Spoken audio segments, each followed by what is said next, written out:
आज हमारे साथ हैं देश के विख्यात संगीत के आचार्य, प्राचार्य और विशारद पद्म भूषण पंडित साजन मिश्र से हम आज बात करेंगे संगीत के विषय में। संगीत कितना महत्वपूर्ण है मनुष्य के जीवन के लिए और जो जीवन जीने की कला है उसमें कितना सहायक होता है।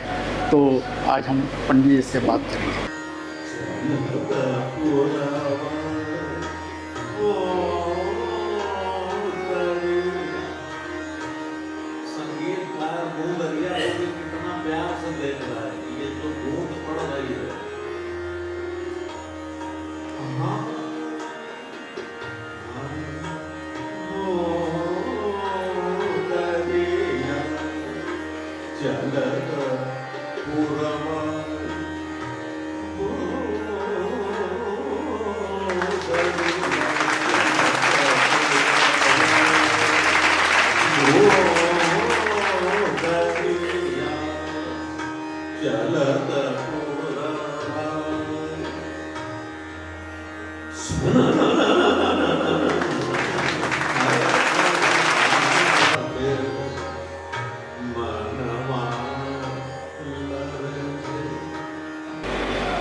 पंडित जी, सबसे पहले मैं आपसे ये जानना चाहता हूँ कि पिछले 4 वर्ष चौथा वर्ष है जी, आप सुर सलीला संगीत गया जी ट्रस्ट द्वारा जो आयोजित बच्चों का संगीत का प्रशिक्षण शिविर का आप नेतृत्व कर रहे हैं, उनको प्रशिक्षण दे रहे हैं। कैसा लगता है?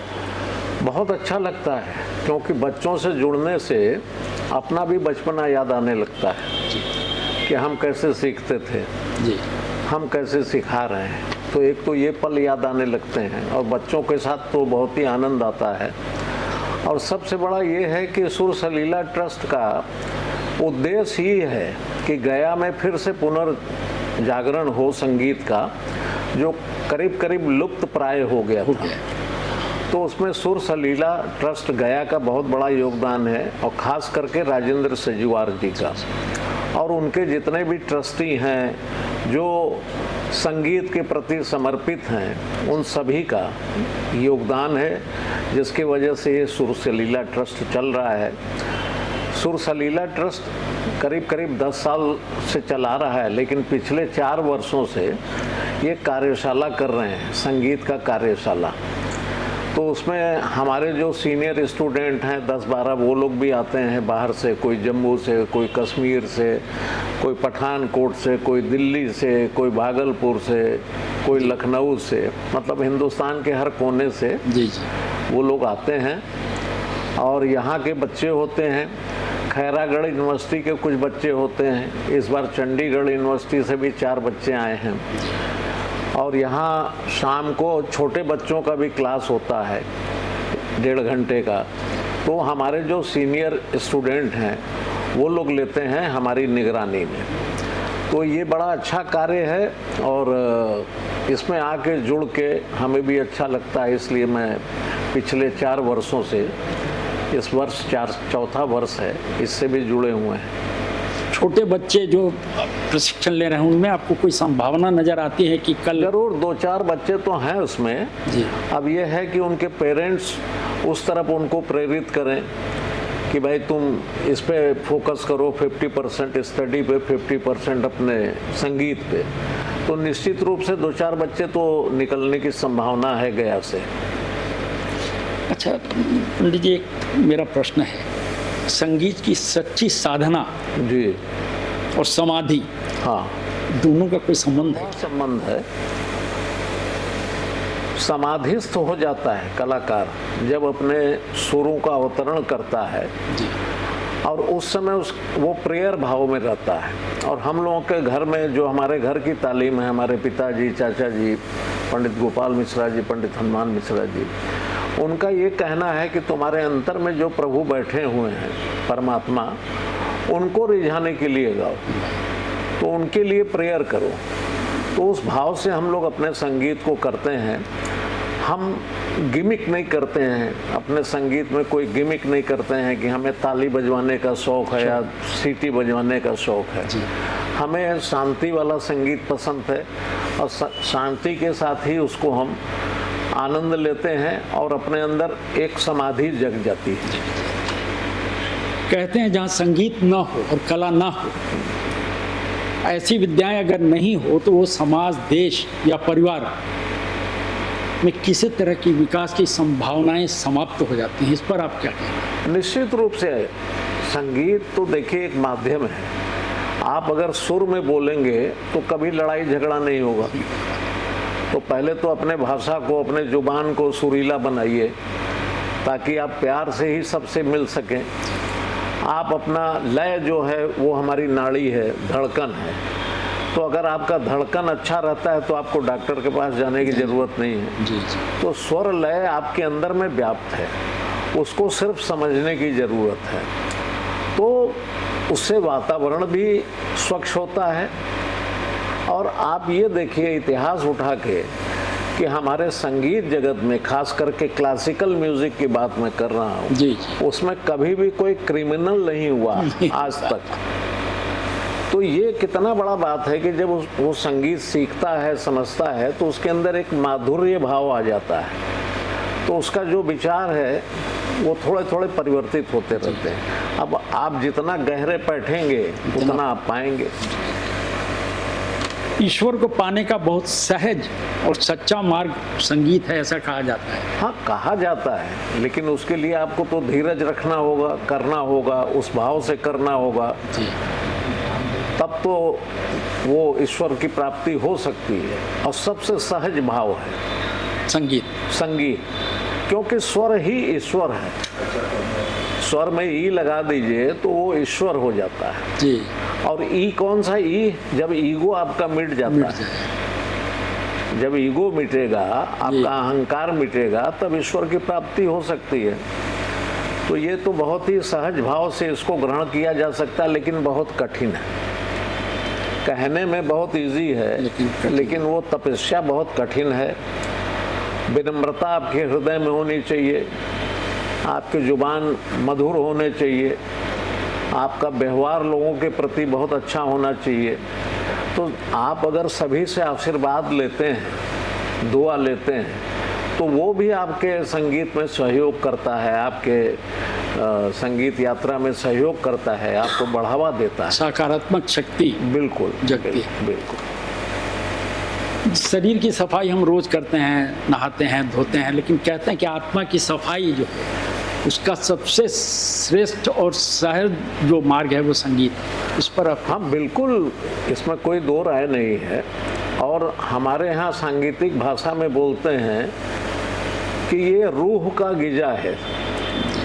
आपका रूह अच्छा बना रहे, उसके लिए आत्मा जो है, आत्मा की गिजा है, खाना है, भोजन है। तो आप अगर अच्छे भाव से उसको लेते हैं तो प्रभु जब प्रसन्न रहेगा तो सारी व्यवस्थाएं अपने आप ऑटोमेटिक प्रसन्नता में बदल जाएंगी। आज जो पूरा वातावरण है सब पूरा भौतिकवादी और बहुत तनाव वाला जीवन है हर जगह। देखिए क्या है, तनाव आप खुद उत्पन्न किए हुए हैं। आप जरूरत से ज्यादा चीजों को इकट्ठा करते जा रहे हैं भौतिक सुख के लिए। भौतिक सुख के लिए आपका ब्रेन की कैपेसिटी इतनी है। अब आपने विद्या इतना रख लिया, भाई हर आदमी का एक कैपेसिटी है ना, जी जी। शरीर से, मस्तिष्क से, तो उतना ही लीजिए जिसको आप अच्छे ढंग से कर सकें। तो इसलिए आपको ऐसा अपना विचार करना चाहिए कि हमारा कितनी ज़रूरत है। अब हम 2000 बंदिश याद कर लें और उसको गा नहीं पाए, जी जी, मतलब कह नहीं पाए, जी जी, उसको हम अपने ऑडियंस को या हम खुद ही नहीं समझ पाए, जी जी, तो फिर बेकार है ना। तो पहले जितना है, एक साधे सब सधे, सब साधे सब जाए। जी जी जी। तो पहले एक जो मिला है उसको तो साधिए।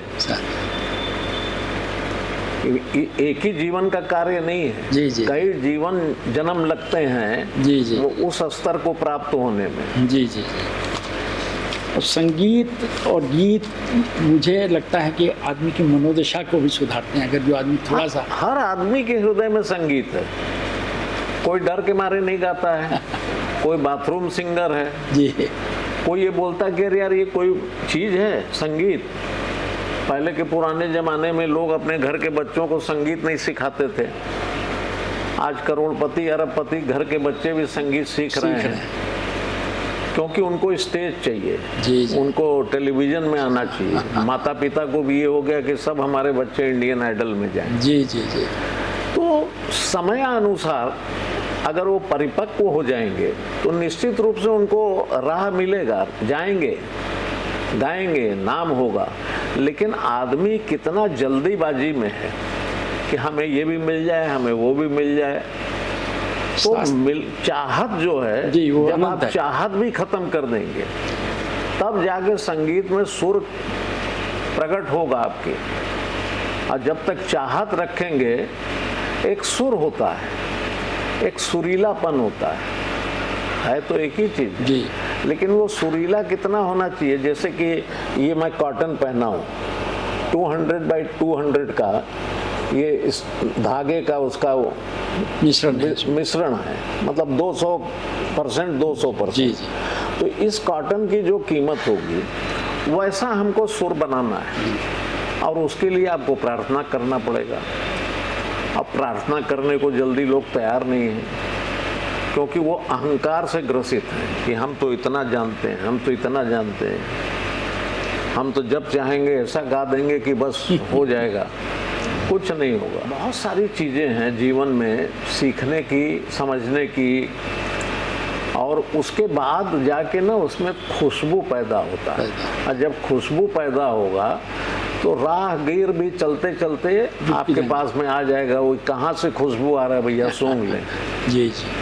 तो इस तरीके से जीवन में भी है, संगीत में भी है, हर विधा में है। तो आप अपने ज्ञान को बढ़ाइए, लेकिन उसको खूबसूरती का रूप दीजिए। हर विद्या अपनी जगह पे बहुत महान है, हर ज्ञान जो है बहुत महान है, लेकिन उसमें ये नहीं कि I am the best, I am the best निकलेगा तब जाके वहाँ से विद्या जो है प्रवाहित होने लगेगी। फिर वो सच्चे पात्र को खोजेगी, सही पात्र मिल जाएगा तो उसको अर्पित कर देगी। बस यही करने हम आए हैं कि जो हम सीखे हैं जी जी, अच्छे पात्र को दें, जी, जो उस योग्य हो। उस योग्य व्यक्ति की तलाश गुरु करता है, और ऐसे शिष्य होते हैं जो गुरु की तलाश में रहते हैं। जी। कहा गया है कि गुरु करिए जान के, पानी पीजिए छान के। तो इतनी सारी बातें हैं जो हमारे बुजुर्गों ने, लोगों ने कहा है, वो ऐसे नहीं कहा है, बड़े अनुभव के बाद में इन बातों को कहा गया है। शास्त्रीय संगीत में श्रेष्ठता पाने के लिए, सिद्धता पाने के लिए, मुझे लगता है, जैसे मैंने पढ़ा है, कुछ सुना भी, 20 वर्ष लगते हैं, तब जाके कहीं कोई 20 क्या पूरी जिंदगी लग जाती है। जी।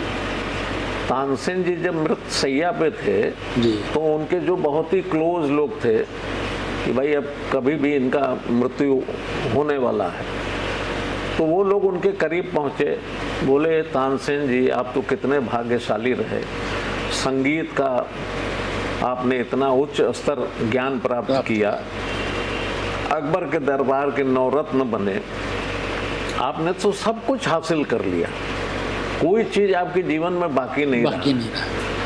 तो मुस्कुरा के बोले कि यार सातों स्वर समझने के लिए 7 जन्म लेना पड़ेगा। इस जन्म में मैंने थोड़ी गंधार की पहचान की है, तब वो दरबारी का गंधार और मियाँ मल्हार का गंधार जी जी का निर्माण हुआ।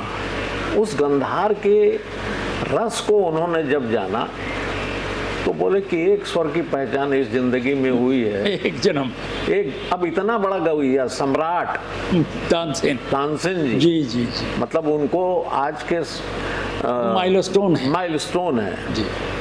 उनका ये वक्तव्य है, हम आप किस खेत के मूली हैं, हम बोलते हैं हम सब कुछ जान गए हैं। हमारा कोई भी वजूद नहीं। हमारे यहाँ ऐसे ऐसे साधक हुए कि 18-18 घंटा 20-20 घंटे का तपस्या की है संगीत की। तो जिन्होंने तपस्या की और अवेयरनेस के साथ, होश में, ये विद्या है होश का, बेहोशी का नहीं है। तो होश में अगर आप उसको करते हैं तब जाके उसमें फूल खिलते हैं तो फिर उस फूल से खुशबू भी आती है। अभी मैंने एक अखबार में पढ़ा है सर जी कि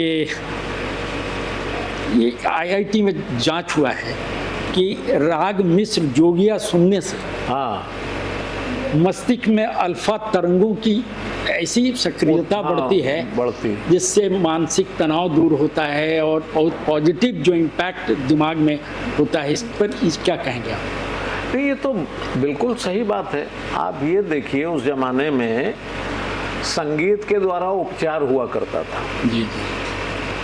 मंत्रों को संगीत के स्वर के साथ में कान में कहा जाता था तो वो रोग मुक्त हो जाते थे। तो हमारे संगीत में इतना, स्वर में इतना शक्ति है क्योंकि वो ईश्वरीय है। तो वो अगर सही ढंग से मंत्रोच्चार किया जाए तो निश्चित रूप से वो मरीज जो है वो स्वस्थ हो सकता है। बहुत सारे रागों पे प्रयोग हो रहा है। केदार आप अगर निरंतर सुने तो आपका ब्लड प्रेशर लो हो जाएगा। तो बहुत सारे ऐसे राग हैं, भीमपलासी, मतलब हर राग का अपना एक स्वभाव है और वो आपके बॉडी के विभिन्न अंगों पे उसकी तरंगें प्रवाहित होती हैं। और निश्चित है कि उससे आज जापान में म्यूजिक सुनवा के, वहाँ का म्यूजिक सुना के खेती हो रहा है, फसल ज़्यादा हो रहा है। जी जी जी। ये भी आप पढ़े ही होंगे। जी जी। तो इस तरीके का प्रयोग हो रहा है और ये अच्छी बात है कि कम से कम इसी बहाने संगीत को प्राथमिकता मिल रही है। जी जी जी। अभी मैंने एक अखबार में पढ़ा कि बुढ़ापे में, बुढ़ापे का सबसे बढ़िया दवा जो है संगीत है। हाँ, अगर संगीत सुनते हैं, संगीत से प्रेम रखते हैं तो आपको हर तरह का सुकून और शांति और आपके अंदर निश्चित रूप से अगर आप अपने शयन के पहले जी आप संगीत सुन के सोइए, शास्त्रीय संगीत की बात जी जी जी। आपको गाना नहीं पसंद है तो इंस्ट्रूमेंटल म्यूजिक सुनिए, फ्लूट सुनिए, संतूर सुनिए जी जी। और गाना की समझ आ गई तो गाना सुनिए और सुन के सो जाइए। आप देखिए कितना बढ़िया आपका स्लीपिंग आवर होता है। जी जी। और ये बिना प्रयोग किए हो नहीं सकता है। जब तक आप उसको सुनेंगे नहीं, सुनना नहीं शुरू करेंगे। जी जी। अब यही नहीं है कि एक ही दिन में आप उस चीज को अचीव कर जाएंगे। 2-4 दिन सुनिए शांति से और अपने चित्त को उस समय बिल्कुल शांत कर लीजिए। तो निश्चित रूप से है कि आपका स्लीपिंग आवर, और स्लीपिंग आवर जिसका भी सुधर जाएगा उसका स्वास्थ्य सुधर जाएगा। तो स्वास्थ्य सुधर गया तो आप सुधर गए। जैसे ही स्वास्थ्य सुधरेगा आप भी सुधर जाएंगे। जी जी। आपकी भाषा, विज्ञान सब कुछ बदल जाएगा। तो इसलिए संगीत को निश्चित रूप से रात्रि में सोने के पहले सुनिए और आनंदित होकर सोइए। और एक दिन प्रयोग करिए रैप एंड पॉप या ये सब धड़ाम धूम वाला म्यूजिक सुन के सोइए। देखिए वो कैसा नींद होता है जी। और भारतीय शास्त्रीय संगीत सुन के सोएंगे तो कैसा नींद होता है, आप खुद ही फर्क कर लीजिए। बहुत बहुत धन्यवाद सर। आज आपने संगीत के विषय में बहुत सारी ऐसी बातें बताई जो इससे हम अनभिज्ञ हैं और मुझे लगता है कि हमारे जो दर्शक हैं देखेंगे तो इससे फ़ायदा उठाएंगे। जरूर। बहुत बहुत धन्यवाद। बहुत बहुत धन्यवाद। नमस्कार।